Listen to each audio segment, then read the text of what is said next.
रात का अंधेरा बढ़ता जा रहा था। मैं बार बार बालकनी में जाती और गली के दोनों तरफ अंतिम छोर तक देखती, फिर स्याह बादलों से घिरे आसमान की तरफ देखती। रात के 2 बज रहे हैं और रितु अभी तक घर नहीं आई। फ़ोन भी उसका स्विच ऑफ आ रहा है। अगर उसके साथ कुछ ऊंच नीच हो गई तो सारा इल्ज़ाम हम पर ही आएगा। नीलू ने हम पर विश्वास करके अपनी बेटी को हमारे यहाँ, हमारे पास छोड़ा था। गांव में उसकी आगे की पढ़ाई बाधित हो रही थी, जिस कारण उसने हमसे पूछा और हम दोनों ने रितु को सहर्ष स्वीकारा। शहर के सबसे अच्छे कॉलेज में उसका एडमिशन करवाया। पढ़ने में अच्छी थी तो हमें भी अच्छा लग रहा था। अपनी संतान न होने का गम भी कम हो रहा था। शुरू में सब बहुत अच्छा रहा। प्रथम वर्ष में उसने कॉलेज में टॉप किया, जिसका पूरा श्रेय रितु के मामा जी यानी मेरे पति रमेश को ही मिला।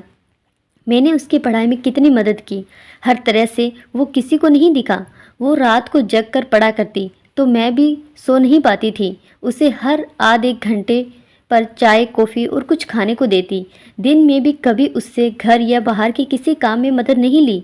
गांव से आई सीधी सादी लड़की को भी शहर की हवा लगते देर नहीं लगी। कुछ महीनों से उसे बिल्कुल बदला हुआ देख रही हूँ।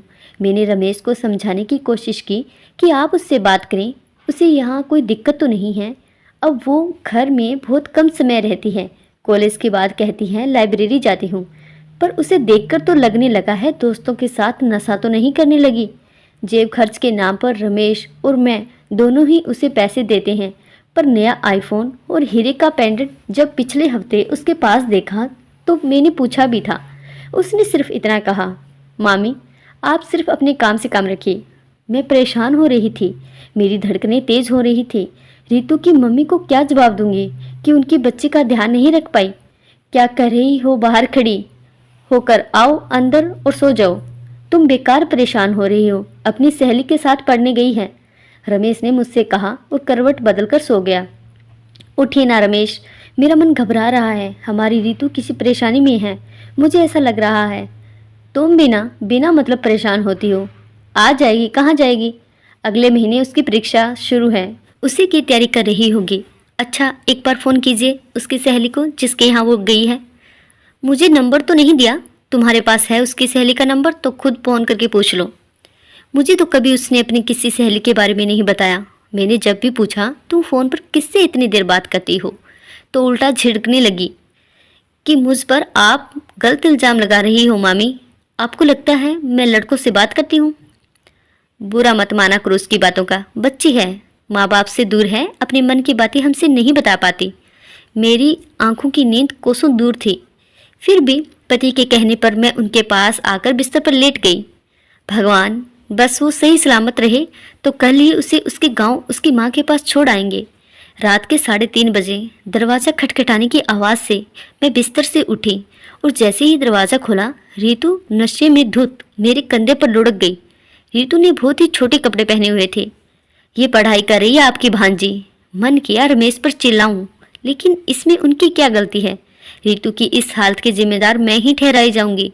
मैंने पहले खुद को संभाला और फिर रितु को उसके कमरे तक लेकर गई। क्या हुआ मेरी बच्ची, तू ठीक तो है? रितु सुबक सुबक रो रही थी और मुझसे माफ़ी मांग रही थी। मुझे माफ़ कर दो मामी, मैं बहक गई थी।